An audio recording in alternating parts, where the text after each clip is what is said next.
So we are recording as of now.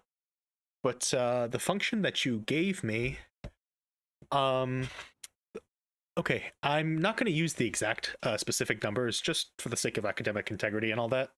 I try to use, I try to use specific answers and all that. But what's going to happen here is it essentially looks like two parabolas. No, excuse me. It's a line and a parabola. Is that right? Does it look something like this? Yeah. Right. So, okay, the spirit of the problem is essentially saying that there are two ways to integrate this. The first way is to essentially add up, integrate with respect to x, which means add up a bunch of tiny little rectangles with some height and some infinitesimal width, right? So that's going to look something like this. Remember, at the end of the day, integration is all about just adding up tiny little rectangles to approximate something. So I see that you've kind of gotten the idea of some of it, but maybe not all. But when we do it this way, do you see how once we add past a certain point, like for this section right here, we sort of take the top part of the curve and subtract the bottom part of the curve to get the height, right? Do you see that? Yeah. Right. But once we cross this point right here, this dot, the idea is that we're no longer using the top part of this curve. Instead, we're using this line instead. We're using this line for the top part of the curve. And the bottom is still going to be this one. But the spirit of the problem is that this essentially requires you to change halfway through. And that's a little bit complicated. It's not impossible, but it's doable. Do you see what I'm getting at here? So it looks to me like you've already done part of the problem correctly, where you correctly identified the top minus the bottom.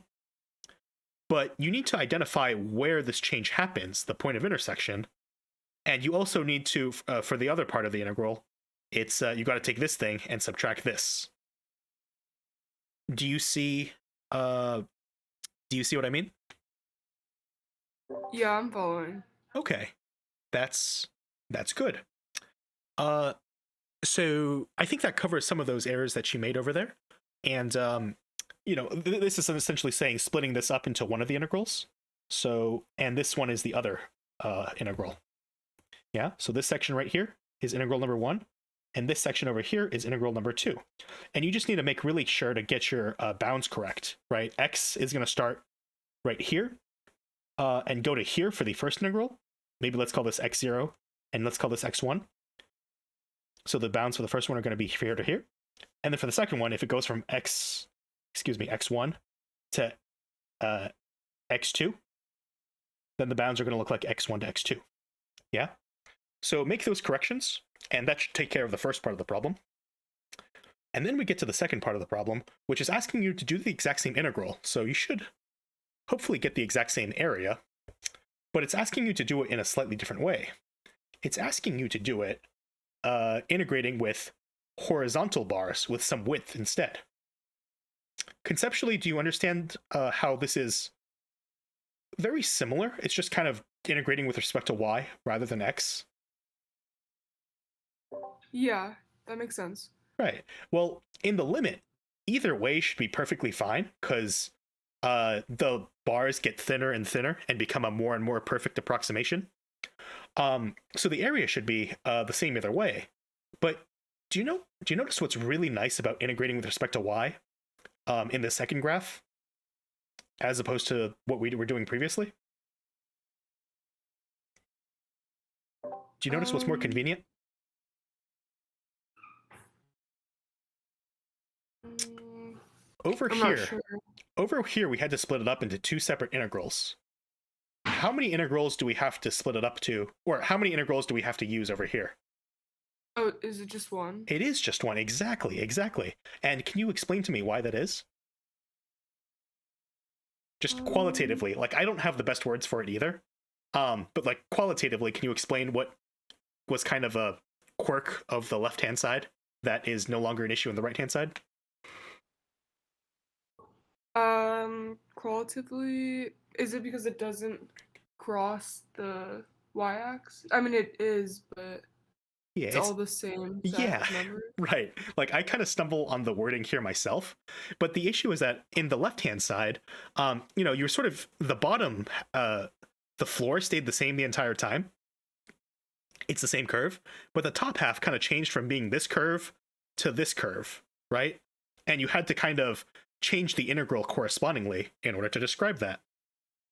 Over here, it's really nice going from left to right because the left-hand side is always this curve and the right-hand side is always this curve. I guess it's a straight line. And just qualitatively, you never have to really it's just the exact same pattern all the way through. You don't ever have to change. You see what I mean? Which is why you can just do a single integral. Yeah. Okay. So to do it this way, right, you would just figure out over here you had to express y as a function of x. Yeah. So then you would sort of do like this height minus this height to get the height of the bars. Over here you kind of do something similar, but now it's going to be your function x in terms of y. Right? So you're going to want to say you're going to want to express both of these curves as solving for x in terms of y. And you basically want to take the difference between them. You're basically going to figure out what the x value here minus the x value here is, and put that in terms of y. So by the end of it, you should be integrating everything with respect to y. Does that make sense? Yeah, that does. Okay, well, I hope that really helps clarify it. I did this without using any particular numbers or anything, just sort of showing you the general concept behind it. But, remember the bounds of integration needs to run from whatever the minimal value of y is to the maximal value. And, hopefully, think on your feet and try to crunch that through. Awesome. Thank you so much. Of My course. last question is, how do you know the B and C values? I got -8 for A. The b and c values. Those are the bounds of integration, right? Yes. So whereas Yeah. I called them x0, x1, and x2, I guess they like to call them, is it A, B, and C? Yeah. A, B, and C? That's a very reasonable question. And this is one of those things where I'm pretty sure that you knew how to do this from high school math. But just seeing it in college math might make it kind of confusing and might, you might have forgotten that this is something that you do know how to do. But fundamentally, you have equation 1 and equation 2, right? Equation 1 is like x plus y is equal to, I don't know, 10 or something. And equation 2 is, I'm just making up random, like x plus 2 is equal to 2y squared. Fundamentally, you're just trying to figure out where these two equations intersect. Yeah, that's going to be B and C. Okay. Right? Like just solve for x and plug it into the other to figure out what the x value of B is. And then you can figure out the y value. And similarly for C. A is just going to be a tiny bit different because that's that's where the vertex of the sideways parabola is. But I think you already found that, right? Yeah. Yeah. Yeah, but just for anyone watching, to find it, it's the vertex of the parabola, so you would use like negative b over 2a, if I'm not mistaken. Right? It's just that the Got it. parabola is a function of, the parabola is being expressed as a function of x in terms of y, as opposed to y in terms of x. So you just gotta kind of mentally reverse yourself, right? It's like at 2y squared minus 2 or something. So Okay. yeah. Anyways, that should about wrap everything up related to this question. I hope that helps. Awesome. That was so helpful. Thank you. Yep, of course.